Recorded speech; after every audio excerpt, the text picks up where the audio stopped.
அல்லேலூயா. கர்த்தருடைய நாமம் மைமைப்படுவதாக. பிலிப்பியருக்கு எழுதின நிருபம் 3ஆம் அதிகாரம் 12ஆம் வசனத்திலிருந்து 14ஆம் வசனம் வரை. நான் அடைந்தாயிற்று அல்லது முற்றும் தேறினவன் ஆனேன் என்று எண்ணாமல், கிறிஸ்து இயேசுவினால் நான் எதற்காக பிடிக்கப்பட்டனோ அதை நான் பிடித்து கொள்ளும்படி ஆசையாய் தொடர்கிறேன். சகோதரரே, அதை பிடித்து கொண்டேன் என்று நான் எண்ணுகிறதில்லை.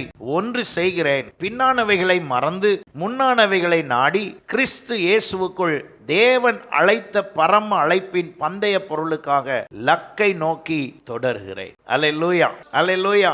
இந்த ஆண்டு முடிகிற இடத்திலே நாம் வந்திருக்கிறோம். 52 வாரங்கள் இருந்திருக்கிறது. நான் என் லக்கை நோக்கி தொடருகிறேன். எத்தனை பேர் சொல்லுறீங்க அல்லேலூயா? இந்த ஆண்டு ஆரம்பித்தது போல் இருந்தது, இப்பொழுது முடிவுக்கு வந்துருச்சு. உங்களுடைய இலக்கு என்னவா இருந்தது? உங்களுடைய இலக்கு என்னவாக இருந்தது? இந்த வருடம் முழுவதும் நீங்கள் ஓடுனீர்கள். உங்களுடைய இலக்கு என்னவாக இருந்தது? ஒரு நாளும் தேவனுக்கு அடுத்த காரியத்தை நீங்கள் செய்ய முயற்சித்தால் ஒரு நாளும் தடை இல்லாமல் அதை செய்யவே முடியாது. ஹலோ, தடை இல்லாமல் அதை செய்யவே முடியாது. ஏன் காரணம்? தடை செய்கிறவன் இந்த பூமியில உலாவிக் கொண்டிருக்கிறான். வேற எந்த வேலைனாலும் செய்யுங்க, ஈஸியா செய்யலாம். வேற எதை வேணாலும் செயல்படுத்துங்க, சுலபமா செய்யலாம். ஆனா கர்த்தருடைய காரியமாக, கர்த்தர் உங்களுக்கு நியமித்திருக்கிற காரியத்தில் ஓடுவதற்கு நீங்கள் பிரயாசப்படுவீர்கள் என்றால் தடைகள் வரும். தடைகளை மீறி உங்கள் லக்கை நோக்கி ஓடுனீர்களா? அல்லேலூயா. நீங்களாகவே ஒரு எண்ணத்தை வைத்துக்கொண்டு நான் இதை செய்வதாக இருந்தால் இப்படியெல்லாம் இருக்க வேண்டும், அப்படி ஒரு இதெல்லாம் சட்டம்லாம் போடாதீங்க, கண்ட்ரோல்லாம் பண்ணாதீங்க, எதையுமே வைத்து கொள்ளாதீங்க. கர்த்தர் உங்களுக்கு கொடுத்திருக்கிற வாய்ப்பின்படி, அந்த நேரத்தின்படி, அந்த சூழ்நிலையின்படி அதை செய்ய பிரயாசப்படுங்கள். அல்லேலூயா.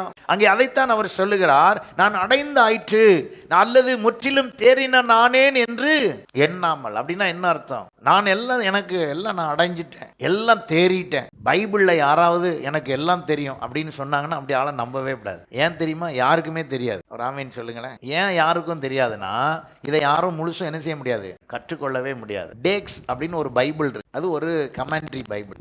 அந்த பைபிளை எழுதினவர் இருக்கார்ல, அவரு தான் வாழ்க்கையில 1000 தடவை வாசிச்சிருக்காராம். எத்தனை தடவைங்க? 1000 தடவை வாசிச்சுட்டு சொல்றாரு, இன்னும் எனக்கு புரியலன்னு. எத்தனை தடவை வாசிச்சுட்டு? 1000 தடவை. நீங்க எத்தனை தடவை வாசிச்சிருக்கீங்க? ஒரு தடவையாவது வாசிச்சு முடிச்சிங்களா? அவர் 1000 தடவை வாசிச்சுட்டு சொல்றாரு, இன்னும் எனக்கு புரியல, இன்னும் நிறைய என்ன வந்துகிட்டே இருக்கு, வெளிப்பாடு வந்துகிட்டே இருக்கு. அப்படின்னா என்ன அர்த்தம்? அதைத்தான் பவுல் சொல்றாரு.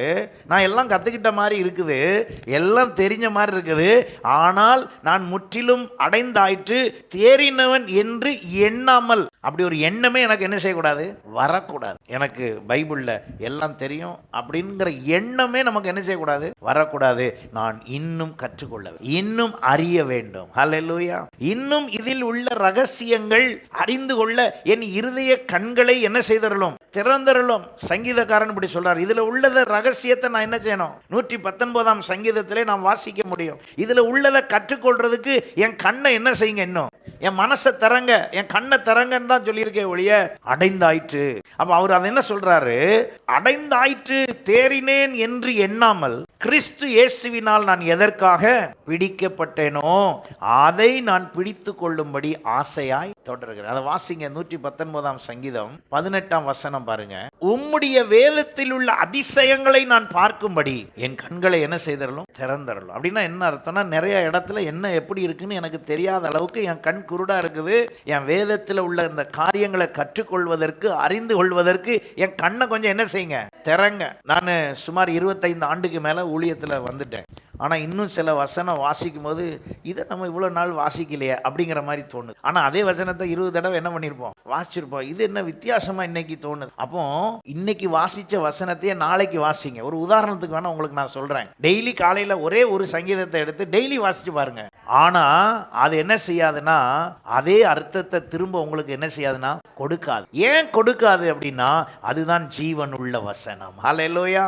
அதுதான் ஜீவன் உள்ள வசனம். அப்போ ஆண்டவர் நம் ஒவ்வொருவருடைய வாழ்க்கையிலையும் என்ன சொல்லுகிறார் என்றால், எனக்கு ஒரு லக்கு இருக்கிறது, அந்த இலக்கை நான் சரியாய் அடைய வேண்டும். அதுதான் முக்கியம். நம்ம எல்லாருக்கும் ஒரு இலக்கு வைத்திருக்கிறார். இலக்கு இல்லாமல் லக்கு வைத்து ஓடாமல் யாரும் என்ன செய்யக்கூடாது, ஓடக்கூடாது. அப்ப இந்த வருஷத்தின் கடைசியில வந்திருக்கிறோம். ஏன் இலக்கு? இந்த ஆண்டு என்னவாக இருந்தது, இந்த ஆண்டு என்னுடைய இலக்கு என்னவாக இருந்தது, அந்த இலக்கை நோக்கி நான் சரியாய் வந்திருக்கிறேனா, நான் சரியாய் ஓடி இருக்கிறேனா, ஏன் இந்த 52 வாரத்துல 51 வாரம் நான் சரியாக என் இலக்கிலே நான் சென்றேனா? உங்களை நீங்களே சோதித்து பார்க்க வேண்டும். புதிய ஆண்டுக்குள் நுழைவதற்கு முன்பு சோதிக்க வேண்டும். என் இலக்கை அடைய விடாமல் எத்தனை தடை வந்திருந்தாலும் நான் என் இலக்கை நோக்கி செல்லுகிறேனா? ஹல்லேலூயா. கடல்ல கப்பல் போகும்போது சில வேளையில காற்று அடித்து திசையை என்ன செய்யும், திருப்பும். ஆனாலும் அங்க இருக்கிற மாலுமி என்ன செய்வார் தெரியுமா? திரும்ப அதே திசைக்கு கொண்டு வந்து போற வேகத்துக்கு அந்த வழியை அல்லது போற திசையை வைத்து, ஏன்னா நம்ம ஊர் ரோடு மாதிரி அங்க கடல்ல என்ன கிடையாது, ரோடு கிடையாது. நின்ன இறங்கி தள்ளவும் முடியாது. அப்படி யாராவது தள்ளுற வேலைக்கு போறீங்களா? கப்பல் நின்னுச்சுன்னா தள்ளுற மாதிரி அப்படி செய்யவும் முடியாது. அப்ப என்ன, திசையை நோக்கி ஒரு இலக்கு வைத்து இந்த திசையை நோக்கி அப்படிங்கிற ஒரே கான்செப்ட் தான் அங்கே இருக்குமே ஒழிய, ரோடு தெரியாது, பாதை தெரியாது, சரியாத்தான் போகிறோமான்னு வெளியே எட்டி பார்த்தாலும் தெரியாது. ஆனால் அங்கே ஒரு திசை காட்டும் கருவி இருக்கிறது.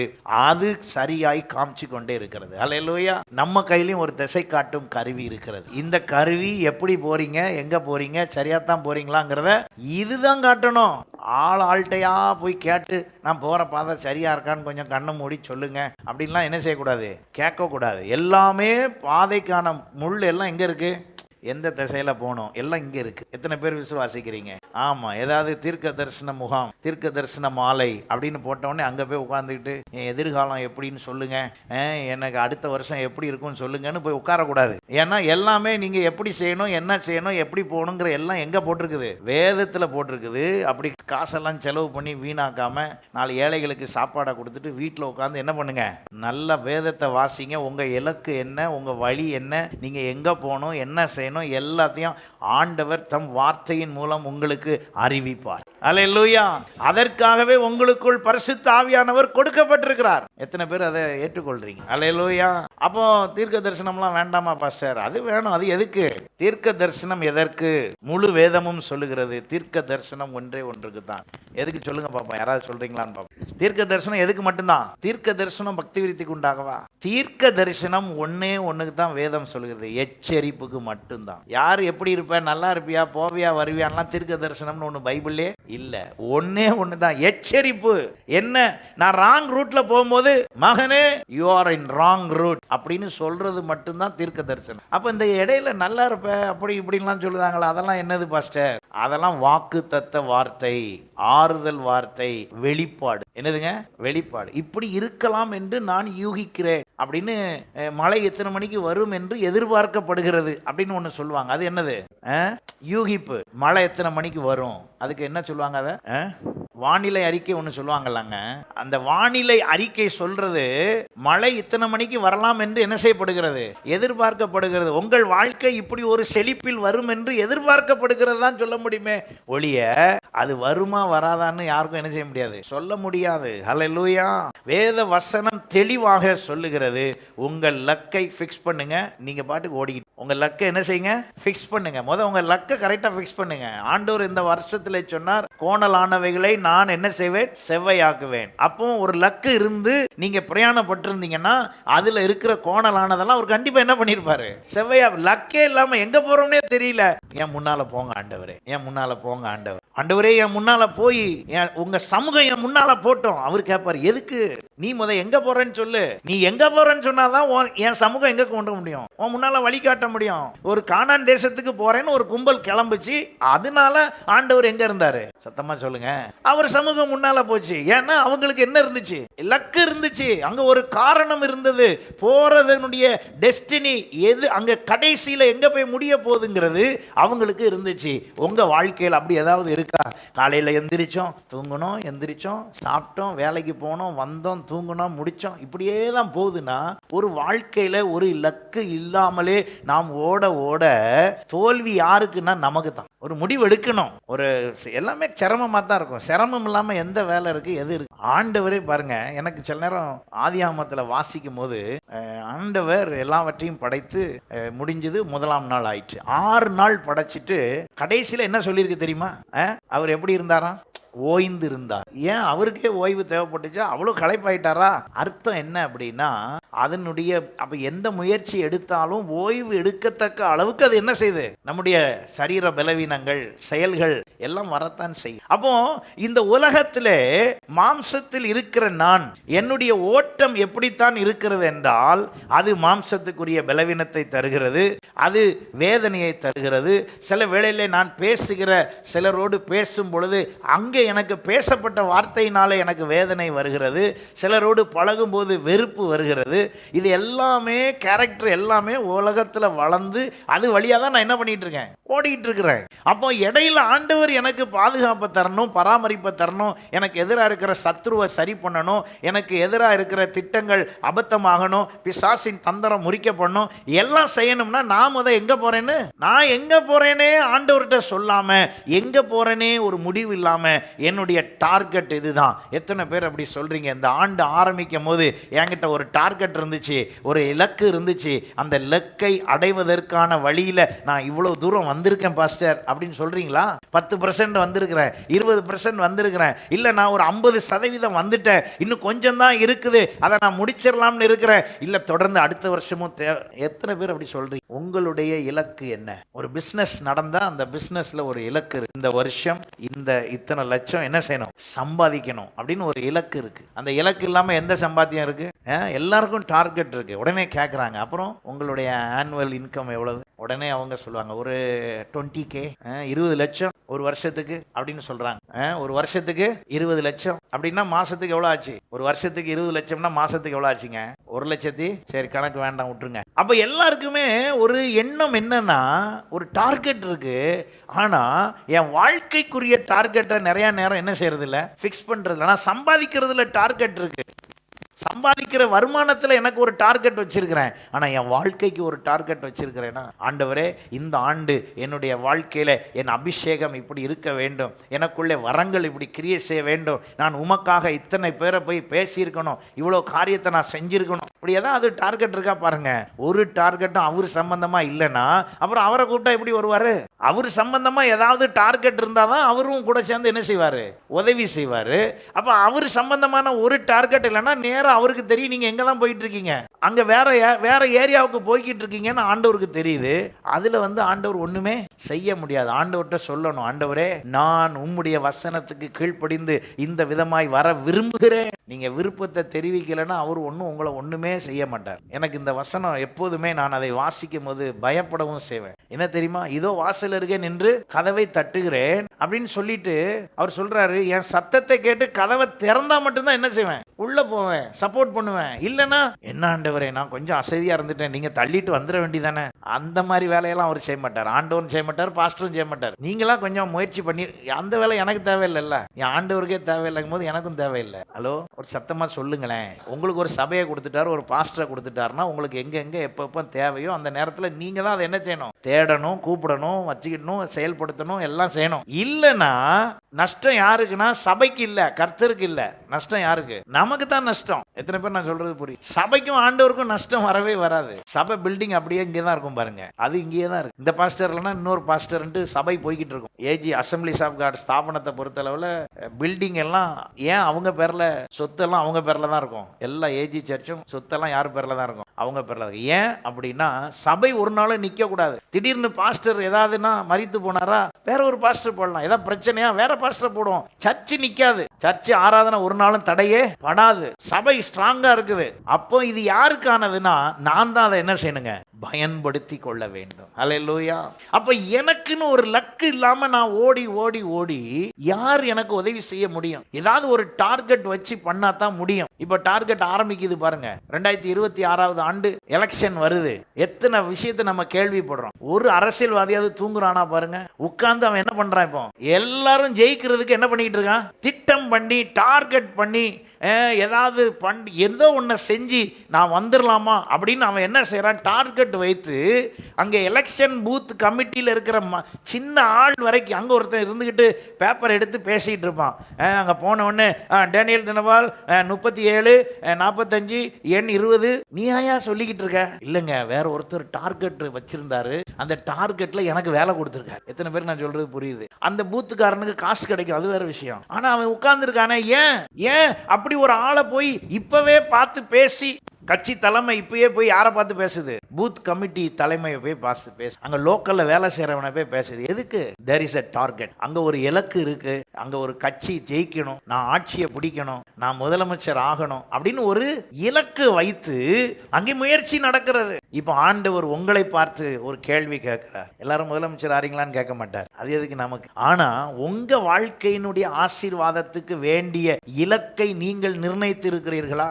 இந்த ஆண்டு ஆரம்பித்தீர்களே, என்ன இலக்கிலே ஓடிக்கொண்டு இருந்தீர்கள்? இப்போ கடைசிக்கு வந்துட்டோம். அப்போ ஆண்டவர் எனக்கு வசனம் கொடுத்தாரு, என் கோணல் ஆனவைகளெல்லாம் செவ்வையாக்குவான்னு சொன்னாரு. ஒரு செவ்வை ஆன மாதிரி தெரில, நான் இன்னும் மேடு பள்ளமாக தான் போறேன் பாஸ்டர்னா, நீங்க உங்க இலக்க சொல்லுங்க. உங்க இலக்கு சரியாக இருந்திருக்கும் என்றால் அவர் உங்களை நிச்சயம் சொன்னபடி நடத்தி இருப்பார். அல்லேலூயா. உங்கள்கிட்ட ஒரு இலக்கே இல்லை என்றால் அவர் உங்களை கூட்டிகிட்டே போக முடியாது. தரிசனம் இல்லாத எந்த யோசனை காரணமே சொல்லாதீங்க. உங்க வேலை காரணம் கிடையாது, மழை காரணம் கிடையாது, வெயில் காரணம் கிடையாது, முதுகு வலி காரணம் கிடையாது, கைகால் வலி காரணம் கிடையாது, உங்க கூட இருக்கிறவங்க காரணம் கிடையாது, சொந்தக்காரங்க காரணம் கிடையாது, எதுவுமே காரணம் கிடையாது, எதுவுமே காரணமே கிடையாது. காரணம் சொல்ல ஒன்றுமே இல்லை. நீங்கள் இலக்கு வைத்து பாருங்கள், அது தானாய் நடக்கும். அல்லேலூயா. ஏன் தெரியுமா? அப்படி வச்சிருக்கிற ஆளை தான் ஆண்டவர் கூட்டிட்டு போறாரு. நான் திருச்சிக்கு வரும்போது எப்படி வந்தோம்? இப்ப இன்னைக்கு சொந்த கட்டடத்துல வச்சிருக்காரு. ஏன்? அங்க ஒரு இலக்கு இருக்குது. ஒரு இலக்கு வைத்து, ஆண்டவரே நீர் இந்த திருச்சி பட்டணத்துக்கு என்னை கொண்டு வந்தீர் என்றால் அதை நிரூபிக்கும் விதமாக நான் ஒரு நாள் இப்படி ஜெபம் பண்ணேன். 16வது ஆண்டு ஒன்னு ஒரு 500ல இருந்து ஒரு 1000 பேரை கொடுத்துரும், இல்லைன்னா சொந்தமா எனக்கு ஒரு இடத்த கொடு. ரெண்டுல ஏதாவது ஒன்று செஞ்சா தான் நான் திருச்சிக்கு வந்ததுக்கு எனக்கு ஒரு இலக்கு புரிதல் வரும். எனக்கு கொஞ்சம் சொன்னா தானே நானும் உற்சாகமா ஏதாவது செய்வேன் அப்படின்னு சொல்லி ஜெபம் பண்ணும்போது திடீர்னு நம்முடைய அசம்பிளிஸ் ஆஃப் காட்ல இருக்கிற ஒரு போதகர், அவர் திடீர்னு என்னைய கூப்பிட்டு என்ன தெரியுமா சொன்னாரு? 16வது ஆண்டுல அவர் சொன்னாரு, 17வது ஆண்டுல என்னைய கூப்பிட்டு சொன்னாரு, தம்பி நீ இடம் வாங்கினா பாதி காசு நான் தரேன். எப்படி சொன்னாருங்க? ஆனா நான் அவர்கிட்ட போய் இடத்துக்கு காசெல்லாம் என்ன செய்யல, கேட்கவே இல்லை, அதை பத்தி நான் பேசவே இல்லை. ஆனா 16வது ஆண்டு நான் ஒரு இலக்கு ஆண்டவரிடத்துல சொன்னேன், ஆண்டவரே நீர் என்னை திருச்சிக்கு கொண்டு வந்து என்னை அழைத்தது உண்மை என்றால் ஒன்னு எனக்கு ஒரு 500-1000 பேரை தாரும், இல்லைன்னா எனக்கு சொந்தமா ஒரு இடத்தை தாரும். இப்படிதான் நான் ஆண்டவர்கிட்ட பேசினேன். அப்ப அந்த இலக்கை வைத்து செயல்படுவதற்கு ஒப்பு கொடுத்தேன் பாருங்க. திடீர்னு ஒருத்தர் அவர்கிட்ட ஆண்டவர் சொல்லி என்கிட்ட சொல்றாரு. அப்ப இலக்கை நிர்ணயித்த உடனேயே பாதி அமௌண்ட் என்ன பண்ணிருச்சு, வந்துருச்சு, ரெடி ஆயிடுச்சு. அடுத்தடுத்து பார்த்தாக்க அவர் என்னைய ஒரு நாள் 18வது ஆண்டு 17ல சொல்றாரு, 18வது ஆண்டு கேட்கிறாரு, என்ன தம்பி என்ன இடம் பார்த்துட்டியா? இல்ல பாஸ்டர் வெயிட் பண்ணிட்டு இருக்கேன். அவர் சொன்னாரு, நான் சொன்ன இந்நேரத்துக்கு சொன்னவங்க எல்லாம் வேகமா வந்து வேலையை முடிச்சு காசை என்ன பண்ணிட்டு போயிருவாங்க, வாங்கிட்டு போயிருவாங்க. நீ என்ன இன்னும் வாங்கல? இல்ல ஒரு தடவை ஏற்கனவே ஏமாந்துருக்கோம். யாருக்கா ஞாபகம் இருக்காது? ஆமா, உறையூர் பக்கம் ஏற்கனவே ஒருக்கா வாங்கி என்ன பண்ணிட்டோம், ஏமாந்துட்டோம். திரும்பி ஒருக்கா என்ன செய்யக்கூடாது, ஏமாறக்கூடாது. ஆண்டவரே நீங்க வழி நடத்துறபடிதான் செய்யணும்னு ஜெபம் பண்ணிக்கிட்டு இருக்கேன்னு சொன்னேன். அவர் உடனே அப்படியா, சந்தோஷம் சந்தோஷம். 18 முடிஞ்சது, 19 ஆரம்பிச்சது. 19 ஆரம்பிக்கும் போது நான் சொல்றேன் அவர்கிட்ட, ஒரு இடம் பார்த்துட்டோம், ஒரு இடம் இருக்குது, ஒரு சர்ச்சாவே இருக்குது, வாங்கலாம்னு யோசிக்கிறோம். நீங்க என்ன சொல்றீங்க? தம்பி எல்லாம் ஏற்பாடும் பண்ணு, நான் சொன்ன மாதிரி பாதி காசை கொடுத்துரும். லக்கு நிர்ணயம் பண்ண உடனேயே அதுக்கான தேவை வருது. சரி இது வாங்கியாச்சு, முடிச்சாச்சு பாருங்க. 2023 நினைக்கிறேன், எதிர்த்த இடம் விலைக்கு வந்து நான் உடனே வேகமா அப்படியே எல்லாம் ஃபைல் எல்லாம் ரெடி பண்ணி எல்லாம் பண்ணி ஆண்டவர்கிட்ட, ஆண்டவரே இதையும் வாங்கிடுறேன், எப்பா இது உன் லக்கு இல்லை, பேசாம வேலையை பாரு அப்படின்ட்டு 1 ரூபா கூட என்ன செய்யல, கிடைக்கல. யாருமே 1 ரூபாயும் தரல, ஒருத்தரும் ஒன்றும் பேசல, எந்த ஃபண்டும் கிடைக்கல. நானும் எவ்வளவோ முயற்சி பண்ணி அதே நபர்கிட்டலாம் திரும்ப போனேன். அவர் உடனே ஃபைலை திறந்து இப்படி பார்த்துட்டு இப்படி மூடிட்டு கொடுத்த இடத்துல திறமையா செய் அப்படி. அப்ப நல்லா புரிஞ்சுக்கோங்க, நம்ம ஒரு இலக்கு வைக்கிறோம், அந்த இலக்கு என்ன தேவையோ அதை கர்த்தர் என்ன செய்யறாரு, சந்திக்கிறாரு. இப்ப நான் உடனே யோசிக்கிறேன், அதுவும் சேர்ந்து இருந்தா எப்படி இருக்கும், இடம் பெருசா இருக்கும், நல்லா இருக்கும், பார்க்கிங் இருக்கும் அப்படின்னு நான் பிளான் பண்ணி போய் ஜெபம் பண்ணிட்டு, ஆண்டவரே இது உமக்கு சித்தமா, இந்த இலக்கை நான் அடைய முடியுமா என்று நான் முயற்சிக்கும் போது ஆண்டவர் சொல்றாரு, இது இப்பொழுது உன் இலக்கு அல்ல. அல்லேலூயா. அப்ப நாம் ஒன்றை முயற்சிக்கும் போது கர்த்தர் கர்த்தர் அதிலே கிரியை செய்கிறார் என்றால் நீங்க இலக்கு நிர்ணயித்தாதான் கிரியை செய்வார். இலக்கு நிர்ணயிக்காத ஆளுக்கு ஆண்டவர் கிரியை செய்யவே முடியாது. அதைத்தான் அவர் சொல்லுகிறார், கிறிஸ்து இயேசுவுக்குள் தேவன் அழைத்த பரம அழைப்பின் பந்தய பொருளுக்காக. அப்போ ஒரு பந்தய பொருள் போல ஒன்று இருக்கிறது. பந்தயம்னா என்ன அர்த்தம்? ஒரு கேம்ல ஒரு ரேஸ் ஓடுறோம்னா கடைசியில போனா என்ன கிடைக்கும்? பரிசு கிடைக்கும். இன்று நீங்களும் நானும் ரட்சிக்கப்பட்டு தேவனுடைய பிள்ளைகளாக இருக்கிறோம். உங்களுக்கு ஒரு பரிசு உண்டு. அது என்ன பரிசு என்றால் அங்கே சொல்லப்பட்டிருக்கிறது. மார்க்கு சுவிசேஷம் 16ஆம் அதிகாரம் 19ஆம் வசனத்தில், இவ்விதமாய் கர்த்தர் அவர்களுடனே பேசின பின்பு பரலோகத்துக்கு எடுத்துக்கொள்ளப்பட்டு தேவனுடைய வலது பார்சத்தில் உட்கார்ந்தார். அல்லேலூயா. அந்த வலது பார்சத்தை எனக்கு தருகிறேன் என்று சொல்லியிருக்கிறார். அந்த வலது பாரிசத்தில் யார் இருந்தது? அந்த வலது பார்சத்தில் யார் இருந்தது என்று சொன்னால், இப்ப பிரச்சனை என்னன்னு உங்களுக்கு சொல்லித்தரேன் பாருங்க. அந்த வலது பார்சத்தில் என்னைய போய் உட்கார வைக்கன்னு சொல்றாரு. இப்ப இயேசு உட்கார்ந்தா பிரச்சனை இல்ல, இயேசு உட்கார்ந்தா பிரச்சனை இல்ல. அவர் என்ன சொல்றாரு? நான் போய் உங்களுக்கு ஒரு ஸ்தலத்தை ஆயத்தம் பண்ணின பின்பு நான் வந்து உங்களை கூட்டிட்டு போய் நானும் உங்களை எங்க உட்கார வைப்பேன்? வலது பார்சத்தில் உட்கார வைப்பேன். ஏன்னா வலது பார்சத்தில் இருந்தவன் தான் கீழே விழுந்தது. வலது பார்சத்தில் இருந்த கும்பல் தான் எங்க விழுந்துச்சு? கீழே விழுந்துச்சு. ஆண்டவர் தள்ளிவிட்ட சேனை, தூத சேனையே எந்த பக்கம் இருந்துச்சு? வலது பக்கம் இருந்துச்சு.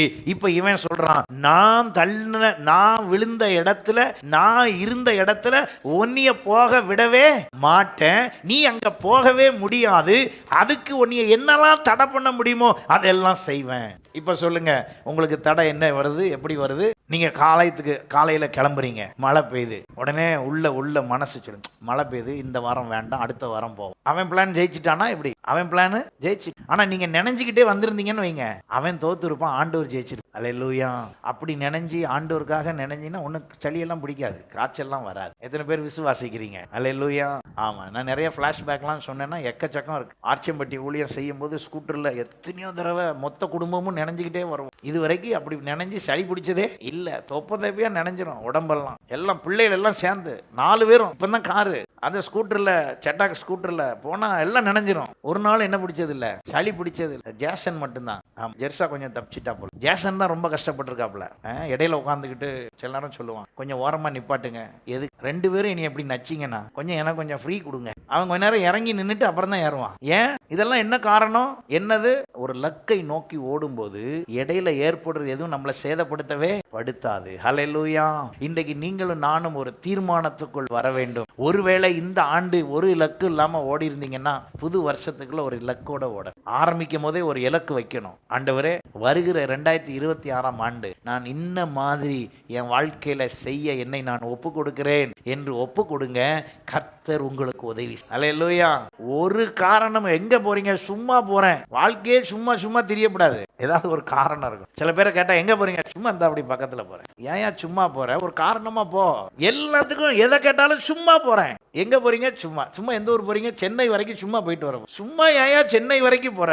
ஒரு காரணமும் சொல்றதுக்கு இல்ல, சும்மா போயிட்டு வந்துடுறேன். ஒரு சுத்தி பார்க்க போறேன்னாவது ஒரு காரணம் இருக்கணும்ல. அப்ப நல்லா கவனிங்க, நம்ம யாருமே காரணம் இல்லாம ஒரு விஷயத்தை செய்தால் கர்த்தர் உதவி செய்யவே முடியாது. அப்ப ரட்சிக்கப்பட்ட உடனேயே உங்களுக்கு ஒரு இலக்கு இருக்கிறது. நீங்கள் விரும்பினாலும் விரும்பாவிட்டாலும் கர்த்தர் ஒரு இலக்கை வைத்திருக்கிறார். அட்லீஸ்ட் அந்த இலக்கை நோக்கியாவது என்ன செய்வோம்? ஓடுவோம். அது என்னது? அதுதான் வலது பாரிசு. அது இல்லாம இலக்கு, ஆண்டவரே உமக்காக நான் கிராமத்தில் ஊழியம் செய்வேன், உமக்காக நான் பாட்டு பாடுவேன், உமக்காக இசை வாசிப்பேன், உமக்காக அப்படி செய்வேன் இப்படி செய்வேன்லாம், அது எக்ஸ்ட்ரா இலக்கு. ஆனா எல்லாருக்கும் கன்ஃபார்ம் இலக்கு என்னது? வலது பாரிசம். எல்லாரும் சொல்லுங்க, வலது பாரிசம். எல்லாருக்கும் ஏசப்பா பக்கத்துல உட்கார்ற இடம். இங்க வேணா யாரும் யார் பக்கத்துல உட்காரப்படாது. சில பேர் போனா அவ பக்கத்துல என்ன செய்யப்படாது. எத்தனை பேர் புரியுது? ஆமா, அவள் இருந்தா உட்காரக்கூடாது. எல்லாம் பக்கத்துல என்னதான் செய்யணும்? நிக்கணும். ஆனா இயேசு சொல்றாரு, நீ யாரா இருந்தாலும் சரி, நீ மனம் திரும்பி ரட்சிக்கப்பட்டு நீ இயேசுவின் ரத்தத்தால் கழுவப்பட்டா நீ என் பக்கத்துல என்ன செய்யலாம்? உட்காரலாம். உலகம் ஜாதி பார்த்து உட்கார வைக்குது, இயேசு மனசு பார்த்து உட்கார வைக்கிறார். உங்க மனசு இயேசுவுக்கு சொந்தமா இருந்தா நீங்க அவர் பக்கத்துல என்ன செய்யலாம்? உட்காரலாம். அல்லேலூயா.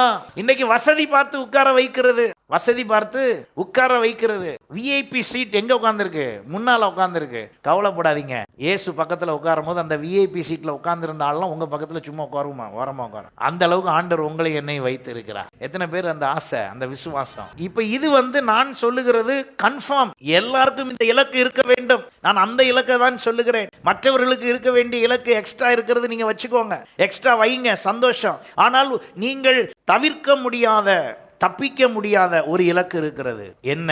அவருடைய வலது வாரிசு. அல்லேலூயா.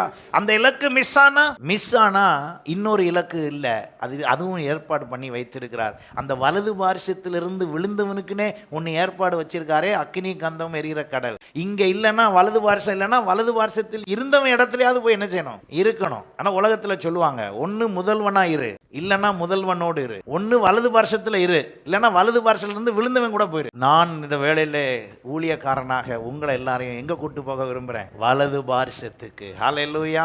அதுக்கு கூட்டு போகும்போது கொஞ்சம் சில நேரத்துல சிலரை கொஞ்சம் கடினமா தான் பேச வேண்டியது வரும், சில நேரம் அன்பா பேச வேண்டியது வரும், சில நேரம் கையை பிடிச்சி தரன்னு என்ன பண்ணிட்டு வருதுங்க, இழுத்துட்டு லோத்தை இழுத்து விடலைன்னா அவன் செத்து போயிருப்பான். அப்போ உங்களுக்கு தெரியாது சில நேரம், ஏன்டா இவர் கரகரன்னு இழுத்துட்டு போறாரு, கொஞ்ச நேரம் கழிச்சு தான் தெரியும், ஓ காப்பாத்துறதுக்கு தான். ஹல்லேலூயா. கொஞ்சம் அதெல்லாம் புரிஞ்சு அப்பப்ப புரிஞ்சு செயல்பட்டு வந்தா அந்த இலக்கை அடைய கர்த்தர் உதவி. அல்லேலூயா.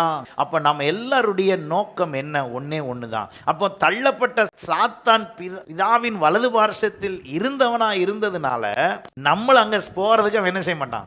அனுமதிக்கவே மாட்டான். இந்த உலகத்துல வேற எல்லாத்தையும் அவன் அனுமதிச்சிருவாங்க. நீங்கள் உங்கள் ஆத்துமா அவருடைய வலது பார்சத்தில் போய் இருப்பதற்கு மட்டும் அவன் அனுமதிக்கவே மாட்டான். அதற்காக உங்களிடத்தில் என்னென்ன சாக்கு போக்கு சொல்ல முடியுமோ, என்னென்ன விதமான டீவியேஷன் பண்ண முடியுமோ, எப்படியெல்லாம் உங்களை திசை திருப்ப முடியுமோ, எப்படியெல்லாம் குழப்ப முடியுமோ, எல்லா குழப்பமும் செய்து சில வேளையில இது அவ்வளத்தையும் ஊழியக்காரனை வச்சே செய்து உங்களை வலது பக்கம் போக விடாம வைத்து விடுவான். ஹல்லேலூயா. உங்களை வழி நடத்துகிற உங்கள் சபை, உங்கள் போதகர் உங்களை இந்த வலது பார்சத்துக்கு நேரா நடத்துகிறதை நீங்கள் சரியாய் வசனத்தின்படி உணர்ந்தால் அவர் சொல்லுகிறபடி செய்தே ஆக வேண்டும். ஹல்லேலூயா. இல்லைன்னா கீழ்ப்படிய வேண்டாம். அப்ப நம்ம எல்லாருடைய நோக்கம் என்ன? எனக்கென்று வைத்திருக்கிற வலது வாரிசு நான் போய் உட்கார வேண்டும், அதுதான் என்னுடைய இலக்கு. இது எல்லாருக்கும் வைக்கப்பட்டிருக்கிற இலக்கு, எல்லாருக்கும் வைக்கப்பட்டிருக்கிற இலக்கு. ரட்சிக்கப்பட்ட அத்தனை பேருக்கும் இந்த இலக்கு இருக்கிறது. இதை அடைய நான் நாடாமல், இதை தேடாமல் நான் வேறு விதத்தில் நான் இருப்பேன் என்றால் நிச்சயமாக எனக்கு செயல்படவும் முடியாது. இந்த காரியத்தை நான் என் வாழ்க்கையிலே உணர்ந்து அதை அனுபவிக்கவும் முடியாது. எரேமியா தீர்க்க தரிசன புஸ்தகம் 12ஆம் அதிகாரம் 5ஆம் வசனம் பாருங்க. அங்கே ஒரு காரியத்தை குறித்து கர்த்தர் உணர்த்துகிறார். என்ன சொல்லுகிறார் பாருங்கள். நீங்களும் நானும் 1000 காரணம் சொல்றோம், 1000 காரணத்தை சொல்லி பார்க்கிறோம். ஆனா ஆண்டவர் சொல்றாரு எரேமியா 12:5, நீ காலாட்களோடு ஓடும் போதே உன்னை இளைக்க பண்ணினார்கள். ஆனால் காலால்னா என்ன அர்த்தம்? கால்ல போய் நடந்து போய் செய்யும் போதே கால் வலிக்கு கை வலிக்குன்னு சொல்லிக்கிட்டு இருந்தா குதிரைகளோடு எப்படி சேர்ந்து ஓடுவாய்? கேள்வி கேட்கறது புரியுதா உங்களுக்கு? இந்த கேள்வி கால்ல நடக்கும் போது முடியலன்னு சொல்லிக்கிட்டு இருந்தா திடீர்னு ஒரு நாள் வேகம் வருகிறது. என்ன வேகம்? குதிரை ஓடுற வேகம் வருது. அன்னைக்கு என்ன செய்வாய்? என்ன செய்வாங்கன்னு கூட கேட்கல, எப்படி ஓடுவாய்? சமாதானம் உள்ள தேசத்திலேயே அடைக்கலம் தேடினால் யோர்தான் பிரவாகித்து வரும்போது எப்படி ஒரு கேள்வி, இந்த கேள்விக்கு நீங்க பதில் சொல்லுங்க. சமாதானம் நல்லா தான் இருக்கு, இப்ப நல்லா ஆராதிக்கலாம், சத்தமா ஆராதிக்கலாம், இங்க தடை ஒன்றும் இல்லை. இங்க நம்ம ஜெபம் பண்ணிட்டு இருக்கும் போது குறுக்க வந்து தடுக்கிறதுக்கு ஒருத்தனும் இல்லை. அப்புறம் நீங்க ஏன் கண்ணை திறந்துட்டு இருக்கீங்க? எவனு வந்துருவானோ, எவனு வந்து அடிச்சிருவானோ, ஜெபம் பண்ண விடாம தடுத்துருவானோ, அப்படி ஒரு கவலைக்கு இங்க வேலை இல்லை. நார்த் இந்தியாவில் ஜெபம் நடந்துகிட்டு இருக்க இடத்துல ரொம்ப கவனமா இருக்க வேண்டியிருக்கு. என்ன எப்போ எவன் பூருவானே தெரியாது. அவங்க கஷ்டப்பட வேண்டியிருக்கு. அழகா கிறிஸ்துமஸ் தாத்தால இருந்து எல்லா டெக்கரேஷன் வச்சு எல்லாம் முடிச்சு அரை மணி நேரத்தில் அவ்வளோத்தையும் கவுத்தி போட்டு. இப்போ உங்களுக்கு ஆண்டவர் அப்படி ஒரு வேலையவா வச்சிருக்காரு. அப்போ இங்கே நம்மளுக்கு நல்ல காலம் இருக்கும்போது இந்த காலத்தில் நம்ம என்ன செய்யணுமா? காலாள்களோடு ஓட உங்களுக்கு வாய்ப்பு இருக்கும்போது நீங்க அதுக்கு ஒரு காரணத்தை சொல்லிக்கிட்டு இருந்தீங்கன்னா திடீர்னு குதிரை வேகத்துக்கு ஓட வேண்டிய கட்டாயம் வந்துடும், காலம் வந்துடும். அன்னைக்கு என்ன பதில் சொல்லிட்டு இருப்பீங்க? இன்னைக்கு நல்ல வாய்ப்பு, சமாதானம், சந்தோஷம், நல்ல ஆறுதல், நல்ல கிருபை, அல்லேலூயா எல்லாம் இன்னைக்கு இருக்கும்போது இன்னைக்கு நீங்க அடைக்கலாம் தேடி எங்க சொகுசா உட்காரலாம், எங்க எப்படி செய்யலாம், எனக்காக யார் ஜெபம் பண்ணி தருவா, எனக்காக எல்லாத்தையும் யார் யோசிப்பா, எல்லாத்தையும் யார் ஆண்டவர்கிட்ட எனக்காக சொல்லுவா, இப்படி எல்லாம் தேடி அது ஒரு குரூப் இருக்குங்க. எல்லாத்தையும் உடனே எழுதி போட்டு ஐயா எனக்கா ஜெபம் பண்ணிக்காங்க. நீங்க என்னங்க செய்ய போறீங்க? ஐயா எனக்கா ஜெபம். உங்களுக்கு என்ன தெரியுமா? உங்களுக்கு யாராவது ஜெபம் பண்ணுவாங்கன்னு தெரியுமா? அப்படி 2000 லெட்டர் போயிருக்கு. அவரும் வீடியோல சும்மாவா சொல்லுதாரு, ஒவ்வொரு லெட்டராக படித்து நான் உங்களுக்காக ஜெபித்தேன் அப்படின்னு சொல்லி ஒரு பதில போட்டுருவாங்க. 2000 லெட்டரை படிக்கணும்னா ஒரு லெட்டரை படிக்க 1 நிமிஷம் வச்சாலும் எவ்வளவு நேரம் வேணும்? நீங்க லெட்டர் போட்ட 10 நாளைக்குள்ள லெட்டர் வருது. திரும்ப பதில் என்ன பதில் வருது? உங்களுக்காக ஐயா ஜெபம் பண்ணி பதில் அனுப்பியிருக்காரு. அது கீழே ஆபீஸ்ல வேலை செய்ய ஆள் இருக்கு, எல்லாம் செய்யறாங்க.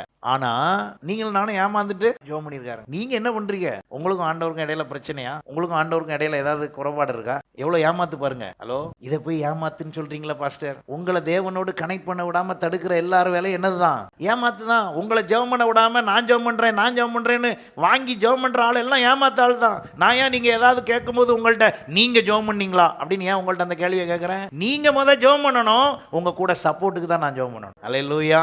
நீங்க ஃபர்ஸ்ட் ஆண்டவரை தேடணும். சப்போர்ட்டுக்கு உங்க கூட சேர்ந்து நான் உங்களுக்கு ஆலோசனை கொடுக்கலாம். எல்லாத்தையும் நானே செய்யறேன் கவலைப்படாதீங்க, எல்லாத்தையும் நானே செய்யறேன் கவலைப்படாதீங்கன்னா நான் உங்களை ஏமாற்றுகிறேன். நான் சொல்றது எத்தனை பேருக்கு புரியுது? இலக்கை நோக்கி ஓடுறதுக்கான வேலை தான் நமக்கு முக்கியம். இடையில அதெல்லாம் வரதான் செய்யும். தடை வராமல் இருக்கவே இருக்காது. ஏன்னா நீங்கள் உங்கள் இலக்கு எங்க போய் உட்கார போறீங்க? வலது பார்சத்தில் உட்கார போகிறீர்கள். அந்த வலது பார்சத்தில் இருந்து விழுந்தவன் தான் இடத்தில் ஒருவன் உட்கார்ந்து விட்டால் அவன் தள்ளப்பட்டதின் நியாயம் வந்து விடுகிறபடினாலே அங்கே ரீப்ளேஸ்மெண்ட் பண்ண விடக்கூடாது என்பதற்காக அவன் பிரயாசப்படுகிறான். நீங்களும் நானும் அவனுக்கு தான் முதல்ல என்ன செய்யறோம்? ஒத்து போறோம். அவனுக்கு தான் கீழ்ப்படுகிறோம். அவன் பேச்சதான் கேட்கிறோமே ஒழிய ஆண்டவர் நமக்கு வைத்திருக்கிற லக்கை நோக்கி ஓடி அதை முடிப்பதற்கு இல்லை. அப்போ ஒரு யோர்தான் பிரவேகித்து வந்தால் அப்படின்னா என்ன அர்த்தம்? யோர்தானுடைய விஷயம் என்ன?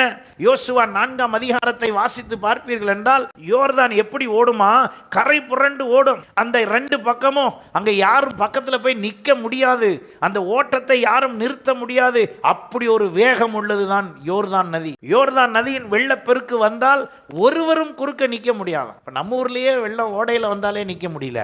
அப்ப யோர்தான் வேகமா, குதிரை வேகத்தோட யோர்தான் வேகம் அதிகமா இருக்குங்கிறது தான் அப்படி உதாரணப்படுத்துகிறார். நடந்து போகும்போதே குழப்பம் சொல்றீங்க, அப்ப குதிரை பக்கம் ஓட முடியாது. இப்ப குதிரை வேகத்துக்கு ஓடிக்கிட்டு இருக்கிற நீங்க திடீர்னு யோர்தான் நதி வேகம் வந்துருச்சுன்னா என்ன செய்யறது?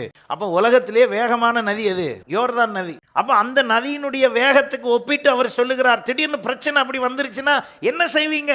அப்ப என் இலக்கு சரியா இருந்தால் அப்பொழுது அவர் என்னை கரம் பிடித்து தூக்குவார். அல்லேலூயா. என்னுடைய இலக்கு சரியாக இருந்தால் யோர்தானை போல 10 யோர்தான் வந்தாலும் சரி அவர் என்னை காப்பாற்றும். எத்தனை பேர் நான் சொல்றதை ஏற்றுக்கொள்றீங்க? அல்லேலூயா.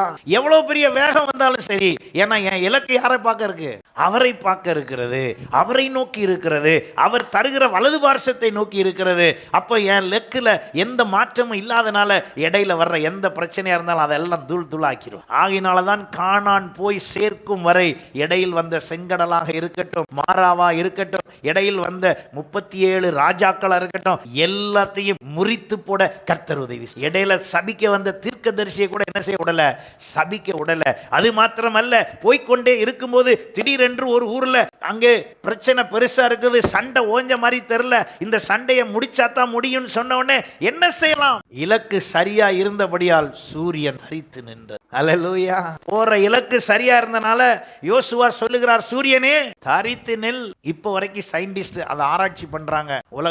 இந்த சூரியன் படைக்கப்பட்ட காலத்திலிருந்து ஒரு முறை மாத்திரம் 12 மணி நேரம் அப்படியே என்ன பண்ணிருச்சு? நின்றுச்சுன்னு அவன் கண்டுபிடிச்சு எதுக்கு நின்னது, எப்படி நின்னது, எப்படி முடியும் அது அப்படின்னு ஆராய்ச்சி பண்ணிட்டு இருக்கான். முடியும். எப்படி முடியும்? லக்கு சரியாக இருந்தா எனக்காக சூரியன் நிற்கும். சூரியன் நிற்கும் 26ல வரும். அது எனக்காக இருக்கு. ஆமென். அல்லேலூயா. ஏன்னா ஆபத்து உணர்ந்து செயல்படணும். அப்போ யோசுவா சொல்றான் பாருங்க, சூரியனே நீ என்ன செய்? தரித்து நில். அப்படியே நில்லு, இப்ப இருக்கிற மாதிரியே நில்லு அப்படின்னு சொல்றாப்ல. சொன்ன உடனே அந்த சண்டை முடிகிற வரைக்கும் என்ன செய்யுது? சூரியன் அப்படியே நின்றது. காரணம் என்ன? இலக்கு அங்கே சரியாக இருக்கிறது. என்ன இலக்கு? இந்த ஜனத்தை கொண்டு போய் கானானில் என்ன செய்யணும்? அவ்வளவுதான் இலக்கு. கானானில் போய் பங்கிடும் வரை இடையில என்ன வந்தாலும் கர்த்தர் பார்த்துக்குவார். இடையில என்ன வந்தாலும் யார் பார்த்துக்குவா? கர்த்தர் பார்த்துக்குவார். ஏன்னா எனக்கு இலக்கு கொடுத்தது அவர், என்னை கூட்டிட்டு போறதும் அவர். நான் அந்த இலக்கை நோக்கி போக ஆரம்பிச்சிட்டேன். போற வழியில சும்மாவா இருந்தேன், திடீர்னு முறுமுறுக்கிறேன். அவர் என்ன பண்றாரு? புரியுதா இல்லையா? திடீர்னு நான் என்ன முறுமுறுக்கிறேன்? சும்மா முறுமுறுக்கல. ரொம்ப நாளா என் பல்லுக்கு இடையில எதுவுமே ஒட்ட மாட்டுது, நான் சாப்பிட்டேன்னா எல்லாம் பல்லுக்குள்ளேயே நிற்க மாட்டுது. சொல்லும் போதே அப்படிதான், அந்த வசனம் அப்படிதான் இருக்கு. என் பல்லுக்கு இடையில என்ன உட்காரலையா? கறி உட்காரலையா, நான்வெஜ் இல்லையா. ஆண்டவரே நீர் இப்படி கூட்டிட்டு வர்றீர, எனக்கு நான்வெஜ் சாப்பிட்டு ரொம்ப நாள் ஆச்சு. அங்கே நான் அடிமையாக இருக்கும்போது அவன் அடித்தாங்க கூட என்ன தருவான்? அப்பப்போ நான்வெஜ் தருவான். நீர் இவ்வளோ தூரம் கூப்பிட்டு வந்து ஒன்றுமே தரலையே அப்படின்னு உடனே ஆண்டவர் உடனே இங்கே வாரு எல்லாம் வாய மூடிட்டு அமைதியா போ அப்படியா சொன்னார். உடனே கீழ்காற்றை ஏற்படுத்தி காடைகளை கொண்டு வந்து அங்கே என்ன செஞ்சார்? திணற திணற சாப்பிடு அப்படின்னு சொல்லி கொடுத்தாரு. ஏன் கொடுத்தாரு? இலக்கை நோக்கி போகிற பொழுது இடையில் உங்களுக்கு தேவை என்ன உண்டோ அத்தனையும் தரும். அல்லேலூயா. திடீர்னு சொல்றான் சாப்பாடு ருசி சரியில்லை, ரைட் விடு, நாளை காலையில பாரு, நீ எந்திரிச்சு பாரு, உன் வீட்டு வாசல்ல அப்படியே வெள்ளை வெள்ளையா கொத்தமல்லி மாதிரி என்ன செய்யும்? கிடக்கும். அதை அவ்வளத்தையும் பறக்கி சாப்பிடு, அதுதான் உனக்கு சாப்பாடு. வேதம் சொல்லுகிறது அவர் தூதர்களுடைய உணவை அவர்களுக்கு என்ன செய்தார்? கொடுத்தாருன்னு பைபிள் நமக்கு உணர்த்துது. அங்க எல்லாரும் மன்னாவை எடுத்து, அது எப்படி இருந்தது? தேனிட்ட பணியாரம் போல் இருந்தது. ஏன் அந்த மன்னா கொடுக்கப்பட்டது? ஒரே காரணம், இலக்கை நோக்கி பயணம் இருந்தது. அல்லேலூயா. அப்ப என் பயணம் இலக்கை நோக்கி இருந்தால் இடையில தேவையானது என்னவோ அதை தர அவர் வல்லவர். எத்தனை பேர் விசுவாசிக்கிறீங்க? அப்ப என் இலக்கே இல்லாம 25வது ஆண்டு ஓடி வந்துட்டு முடியும் போது என்னப்போ இந்த வருஷம் ஆரம்பிச்சது முடிய போது ஒருனுக்கும் பிரயோஜனம் இல்லை. ஏதாவது நல்லது நடக்கும்னு பார்த்தா, ஏதாவது நல்லா இருக்கும்னு பார்த்தா, நன்மை நடக்கும்னு பார்த்தா, நினைச்ச மாதிரி நடக்கும்னு பார்த்தா ஒன்றும் நடக்கல. இதே மாதிரியே 26க்கு வந்தா அப்பவும் ஒன்றும் நடக்காதுன்னு சொல்றேன். ஏன்? எத்தனை வருஷம் ஆனாலும் இதே மாதிரி இருந்தா ஒண்ணுமே என்ன செய்யாது, நடக்காது. ஒரு இலக்கை நிர்ணயம் பண்ணுங்கள். ஆண்டவரே என் ஆத்துமாவுக்கு ஒரு இலக்கு வைத்திருக்கிறீர், இந்த வலது பார்சத்தை வைத்திருக்கிறீர். நான் என் வாழ்நாளிலே இந்த வலது பார்சத்தை இழக்காதபடி நான் பிரயாசப்படுவேன், ஓடுவேன். சொல்லுங்க, டெய்லி ஆண்டவர்கிட்ட சொல்லுங்க, உம்முடைய வலது பார்சம் தான் ஆண்டவரே எனக்கு முக்கியம். எத்தனை பேர் அப்படி சொல்றீங்க? உங்க ஆத்துமாவுக்கு ஒரு இலக்கு வைங்க, உங்க சரீரத்துக்கும் ஒரு இலக்கு வைங்க. ஆண்டவரே இந்த ஆண்டு நான் இப்படியெல்லாம் வாழ்வேன் ஆண்டவரே, இப்படியெல்லாம் செயல்படுத்துவேன் ஆண்டவரே, இப்படியெல்லாம் செய்வேன் ஆண்டவரே. சொல்லுங்க ஆண்டவர்கிட்ட. நீங்க சொன்னீங்கன்னா தான் பிரயாணத்தில் இடையில் உள்ள பிரச்சனைகளை அவர் தீர்ப்பார். இல்லைன்னா நம்ம தான் அந்த பிரச்சனைக்குள்ள போய் வரணும், நம்ம தான் அந்த பாடுக்குள்ள போய் வரணும். இல்லைன்னா அந்த பாடு நம்மை வேதனைப்படுத்தும். ஆனால் நீங்கள் லக்கை நோக்கி செல்லும் போது வருகிற பாடிலே அவர் தாங்கிக் கொள்கிற பலனையும் தப்பி செல்லும் வழியையும் அவர் செய்வார். காரணம், இலக்கு சரியா இருக்கிறது, நீங்கள் சரியாய் செல்லுகிறீர்கள், அவர் உங்களுக்கு உதவி செய்கிறார். அல்லேலூயா. இப்ப நீங்க தான் நிர்ணயிக்கணும், என் இலக்கு என்ன. என் ஆண்டவர் இயேசு எனக்காக வலது பார்சத்தை தருகிறேன் என்று சொல்லிவிட்டார். அவர் சொல்லிவிட்டபடினாலே அந்த இலக்கை நான் மாற்ற மாட்டேன், அந்த இலக்கை நோக்கி நான் செல்லுவேன். அதற்கு தடை செய்கிறவைகள் எத்தனையும் வரலாம், சோதனை வரலாம், பாடுகள் வரலாம், பாவம் செய்யத்தக்க கூட வரலாம். ஆனால் அதை நீங்கள் லக்கு சரியாக இருந்தால் அவர் உங்களை காப்பாற்று. அல்லேலூயா. அவர் உங்களை காப்பாற்றிடுவார். ஏன்னா உங்க இலக்கு எப்படி இருக்கு? சரியாக இருக்கிறது. அப்ப பவுல் தன்னை குறித்து சொல்லும் போது அதைத்தான் சொல்லுகிறார், என் இலக்கு சரியாக இருக்கு. அவர் சொல்லுகிறார், நான் விசுவாசித்திருக்கிறவர் இன்னார் என்று அறிவு. நான் எங்க போறேன்னு எனக்கு தெரியுது, நான் என்ன செய்றேன்னு எனக்கு தெரியுது. அதற்கு இடையில் வந்த காரியம் என்ன? அவர் சொல்லுகிறார், நிர்வாணமோ நாசமோசமோ எது வந்தாலும் சரி உம்மை விட்டு என்னை என்ன செய்யாது, பிரிக்காத ஆண்டவரே. ஏன்? என் இலக்கு சரியா இருக்கு. இன்னைக்கு எத்தனை பேர் அந்த இலக்கை நீங்கள் நிர்ணயித்து வைத்திருக்கிறீர்கள்? அல்லேலூயா. நீங்களும் நானும் அந்த இலக்கை சரியாக வைத்து செயல்படுவோம் என்று சொன்னால் ஆண்டவர் இன்றைக்கு உங்களுக்கும் எனக்கும் அந்த இலக்கிலே தீர்மானத்தை முடிக்க உதவி செய்வார். அல்லேலூயா. இஸ்ரவேல் ஜனங்கள் கடைசி பகுதிக்கு வந்துட்டாங்க. ஒரு 12 பேரை கூப்பிட்டு எல்லாரும் உள்ள போய் உள்ள என்னெல்லாம் இருக்குன்னு பார்த்துட்டு வாங்க அப்படின்னு பேச சொல்லி கூப்பிடுறாங்க. 12 பேர் உள்ள போறாங்க. 12 கோத்திரத்துக்கும் 12 பேர் உள்ள போய் மோசேட்ட கொண்டு வந்து அந்த தேசத்தில் உள்ள எல்லாத்தையும் கொடுக்குறாங்க. அவர் சொன்னபடி பாலும் தேனும் ஓடுகிற தேசம், அங்கே எல்லா செழிப்பும் இருக்கிறது, அத்தனையும் கொண்டு வந்துட்டான். கொண்டு வந்துட்டு 10 பேர் என்ன பேசி விட்டாங்க உள்ள, ஐயோ அந்த ஊருக்கு போனா அங்க இருக்கிறவெல்லாம் சரியில்லை, அங்க இருக்கிறவெல்லாம் ரொம்ப மோசம், அங்க இருக்கிறவெல்லாம் நம்ம ஒன்றும் செய்ய முடியாது, அங்க வந்தது அங்க இருக்கிறவெல்லாம் பெரிய பெரிய ராட்சதை மாதிரி இருக்கிறான், நம்மெல்லாம் அவன் பார்வைக்கு வெட்டுக்கிளி மாதிரி இருப்போம், அப்படி இப்படின்னு என்ன பண்ணி விட்டாங்க, 10 பேர் குழப்பிட்டாங்க. நடந்தது என்ன தெரியுமா? அவ்வளோ பேரும் ஒப்பாரி வச்சு அழுதுகிட்டு எல்லாரும் அவரவர்களுடைய கூடாரத்தில், என்னாகமம் 13ஆம் அதிகாரம் நினைக்கிறேன், எல்லாரும் ஒப்பாரி வச்சு அழுகுறாங்க. என்ன ஆண்டவரே, எங்களை கூட்டு வந்து இத்தனை வருஷம் ஆகி திடீர்னு இப்போ வந்து நாங்க போய் சாவ போறோமா, உள்ள போனா அப்படி இருக்குது, ஆண்டவர் ஏற்கனவே ஒரு டெமோ காமிச்சிட்டாரு. எங்க? இன்று காணும் எகிப்தியனை இனி காண்பதில்லைன்னு ஒரு டெமோ ஏற்கனவே காமிச்சிருக்காரு. அதெல்லாம் ஞாபகத்துக்கு வரமாட்டுது. இப்ப என்ன சொல்லுதான், இவன் வந்து அடுத்தவன் சொன்னதை வச்சுக்கிட்டு, நம்ம நிறைய நேரம் அடுத்த ஆள் பேசுறத வச்சுதான் அவிசுவாசத்துல இறங்கி. உங்களை அழைத்தவர் உண்மை. உங்களுக்கிட்ட இருக்க தீர்மானத்தின்படி வைங்க. ஆலோசனை யார்கிட்டையும் என்ன செய்யக்கூடாது? ஆவிக்குரிய ஆலோசனை ஆவியானவர்கிட்ட தான் கேட்கணும். ஹலோ, ஆவிக்குரிய ஆலோசனை யார்கிட்ட தான் கேட்கணும்? ஆவியானவர்கிட்ட தான் கேட்கணும். ஆட்கள்கிட்ட கேட்டீங்கன்னா பின்னால இருந்து யார் வேலை செய்யறானே உங்களுக்கு தெரியாது. பிசாசினுடைய ஆலோசனையானு உங்களுக்கு தெரியாது. ஆகையினாலதான் நீங்க ஆலோசனை யார்கிட்ட கேட்கணும்? ஆவியானவர்கிட்ட தான் கேட்கணும். சொல்லுங்க, ஆவியானவரே எனக்கு இந்த காரியத்தை உணர்த்துங்க, எனக்கு வெளிப்படுத்தி காமிங்க. அது யாரை வச்சு செய்யணும்னு அவர் பண்ணிக்குவார். அதை நீங்க பிக்ஸ் பண்ணக்கூடாது. ஹலோ, எத்தனை பேர் நான் சொல்றது புரியுது? நீங்க அவர்கிட்ட எப்படி தான் கேட்கணும்? ஆண்டவர்கிட்ட எப்படி தான் கேட்கணும்? ஆவியானவரே நீங்க எனக்கு இந்த வசனத்தை என்ன செய்யுங்க, வெளிப்படுத்துங்க, உணர்த்துங்க, என்கிட்ட பேசுங்க அப்படின்னு நீங்க சொல்லணும். அவ்வளவுதான். ஆனா யாரை வச்சு செய்யணுங்கிறத யார் முடிவு பண்ணிக்குவா? அவர் முடிவு பண்ணி. ஆளை நீங்க முடிவு பண்ணீங்கன்னா பின்னால வேற ஒருத்தன் வேற முடிவு பண்ணிடும். இப்ப நீங்க ஆளை முடிவு பண்ணலன்னா ஆண்டவர் கரெக்டான ஆளை கொண்டு வந்து உங்கள்ட்ட அதை எப்படி பேசணுமோ அப்படி என்ன செய்வார்? பேசுவார். எத்தனை பேர் நான் சொல்றது புரியுது? அல்லேலூயா. நீங்க ஆளை நிர்ணயம் பண்ணிட்டீங்க, உங்களுக்கே தெரியாது பின்னால என்ன வேலை செய்யறான். நான் என்னையும் சேர்த்து தான் சொல்றேன். சபைக்கு வரும்போது நீங்க ஆண்டவர்கிட்ட சொல்லிட்டு வாங்க, ஆவியானவரே நீங்க எங்க கூட பேச. பாஸ்டர் என்கிட்ட இன்னைக்கு பாஸ்டர் பேசுற பிரசங்கத்தால என் மனசு இன்னைக்கு ஆறுதல் அடையணும் அப்படின்லாம் வரக்கூடாது. அந்த பேச்செல்லாம் பேசக்கூடாது. நீங்க யார்கிட்ட தான் சொல்லணும்? ஆண்டவர்கிட்ட தான் சொல்லணும். யார் பேசணும்னு சொல்லணும்? ஆவியானவர் பேசணும்னு சொல்லணும்.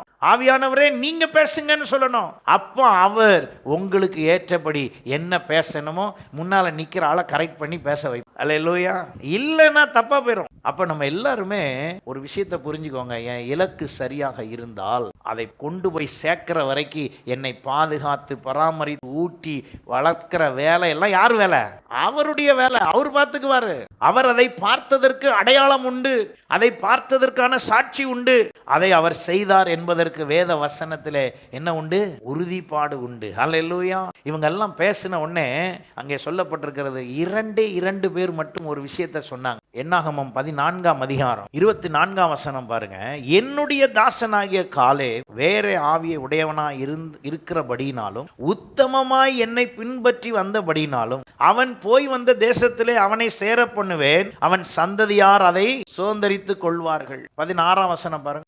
6ஆம் வசனம் பாருங்க. 14:6. தேசத்தை சுற்றி பார்த்தவர்களில் நூனின் குமாரனாகிய யோசுவாவும் எப்னேயின் குமாரனாகிய காலேபும் தங்கள் வஸ்திரங்களை கிழித்துக் கொண்டு இஸ்ரவேல் புத்திரரின் சமஸ்த சபையையும் நோக்கி, நாங்கள் போய் சுற்றி பார்த்த சோதித்த தேசம் மகா நல்லது.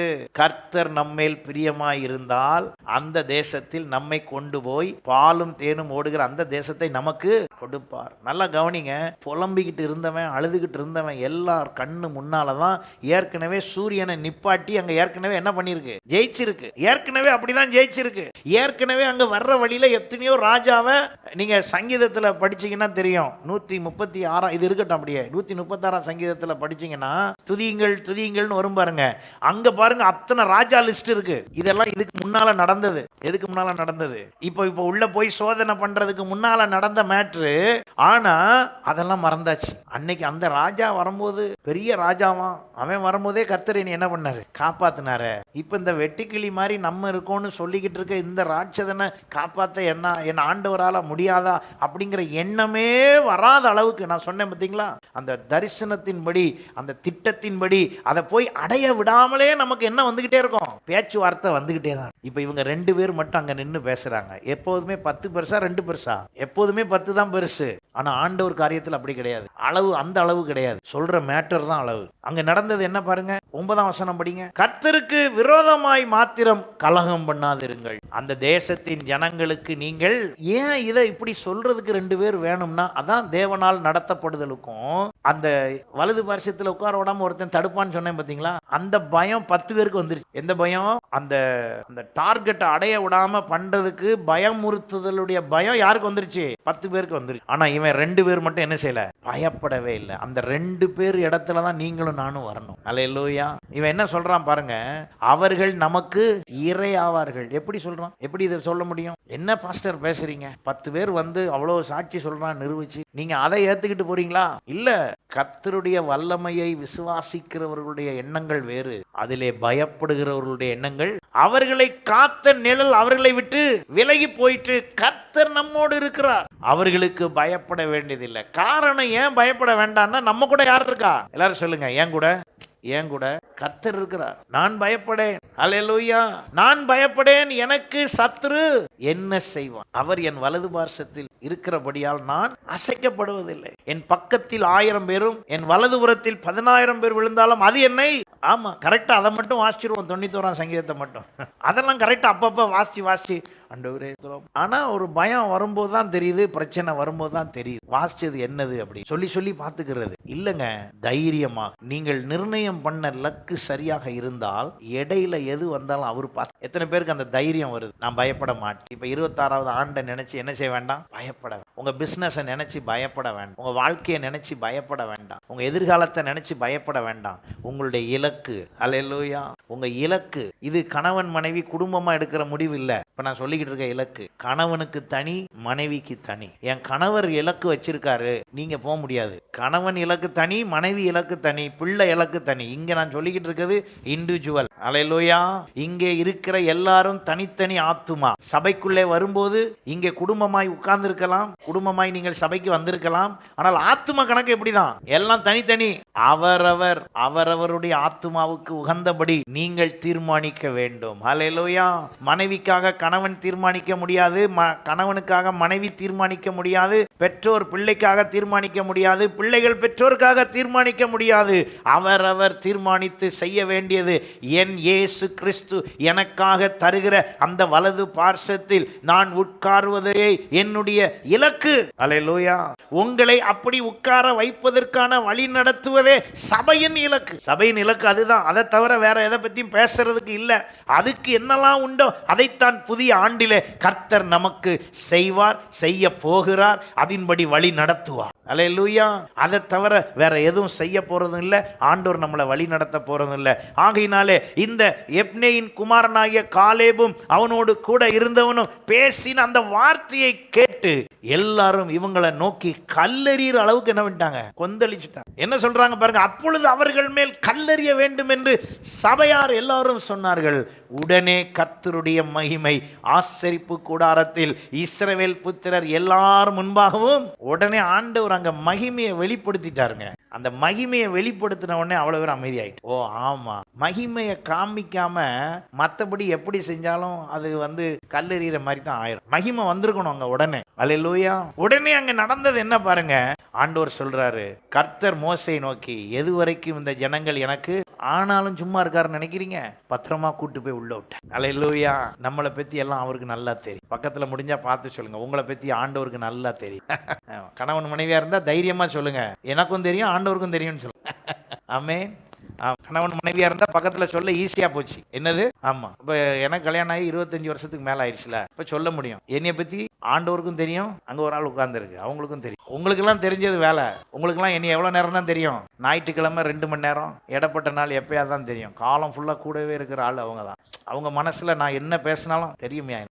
இப்ப 25 வருஷம் ஆளே இப்படி சொல்லுது, நான் என்னைய படைச்சவர் எப்படி பேசுவாரு? ஏய் தெரியுமையா எனக்கு, நீ விடு, நீ வா, நீ உன் லக்கு என்னன்னு சொல்லு. ஆண்டவரே கொஞ்சம் ஒரு மாதிரி தடுமாறுது ஆண்டவரே, தள்ளிக்கிட்டு போகுது ஆண்டவரே, அதெல்லாம் எனக்கு தெரியும், நீ உன் லக்க சொல்லு. ஆண்டவரே உங்க வலது வருஷத்துல தான் உட்காரணும். அப்படியா? பின்னால போறியா? நான் தாங்குறேன். எத்தனை பேருக்கு நான் சொல்றது புரியுதுங்க? நான் லக்கே இல்லாம சாஞ்சிக்கிட்டு போகும்போது ஏசப்பா ஏசப்பான்னா, உனக்கு தான் லக்கே இல்லை, நீ என்கிட்ட வர போற, உளுந்து போ. அப்படியும் அவரால் செய்ய முடியும், செய்கிறார், செய்வார். அதையும் நான் சொல்றேன். அப்ப நீங்களும் நானும் ஒரு இலக்கு நிர்ணயித்து, ஆண்டவரே எது நடந்தாலும் சரி நான் உங்க வலது பார்சத்துக்கு வரேன். என் வாழ்க்கையில எது கிடைக்குதோ கிடைக்கலையோ உங்க வலது பார்சம் எனக்கு வேணும். எனக்கு என் வாழ்க்கையில சந்தோஷம் இருக்கா இல்லையான்னு எனக்கு தெரியாது, நான் அதை தேடியெல்லாம் போக விரும்பல. ஆனா எனக்கு என்ன வேணும்? இயேசுவே உங்க வலது பாரிசம். நீங்க தானே தரேன்னு சொன்னீங்க. நீங்க இதை சொல்லி பாருங்க.